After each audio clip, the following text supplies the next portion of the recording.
Well, each week we take you to Britain for the latest on what's happening in Britain and Europe, and we're joined by the highly regarded and very popular with our viewers, David Maddocks, the political editor of the Express Online. You can read David at express.co.uk. So, David, thank you again for your time. Of universal interest is the issue of the Queen and her health. Just a few weeks from the 4-day weekend to celebrate her Platinum Jubilee, there was some shock when she stood aside for her heir, Prince Charles, who took over the duties of reading her annual speech to mark the opening of Parliament. The sight of Charles sitting next to the imperial state crown marked a sea change in the transition of the monarchy. I should say to our viewers that at 96 years of age, the Queen has now surpassed Prince Johann of Liechtenstein to become the third longest reigning monarch of all time, behind Louis XIV of France and King Bhumibol of Thailand. So, David, I don't think even the most ardent supporters of the Queen expect her to attend everything, as she once did, but she is expected to attend two events: the Trooping of the Colour for the famed photo on the balcony and the Thanksgiving service at St Paul's Cathedral. What is the latest on this perplexing issue of the Queen's health? So, I mean, obviously it's very serious, but, you know, she is a lady in her mid-90s, 96. She's frail. She's an elderly lady in the end, and she obviously cannot do everything that she used to do before, and she's slowly been passing on responsibilities to Prince Charles.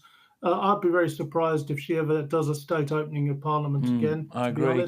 She's already announced her wish, hasn't she? You know, she was with the horses. You know, she was at the Windsor Horse Show. Yeah. She was there to open the Queen Elizabeth line. So, you know, she looked pretty good health yesterday when she was doing her duties yesterday, which is quite heartening. But she's announced that Camilla, the Duchess of Cornwall, should be Queen Consort when Charles becomes king. She's urged Commonwealth leaders to support Charles as their next head when the time comes.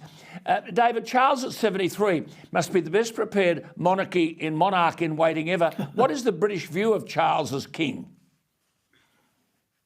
Well, there are question marks. And in fact, this very weekend, we're running a poll to ask people what they think about the future of a monarchy after the Queen's reign ends, because you know, Charles has a lot of supporters.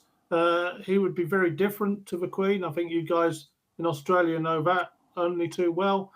But, you know, he's seen as quite eccentric. He doesn't have the kind of universal adoration that the Queen has too. He talks to plants. I've been nicer at it. You know. He talks to plants, for God's sake. Well, he does. There is a business with the trees, you know. There is also allegations around, you know, money for honours with Saudi Arabians and things, which is kind of floating around in the background and could be a problem. I mean, there doesn't seem to be anything that's sticking on that at the moment, but there have been some reports.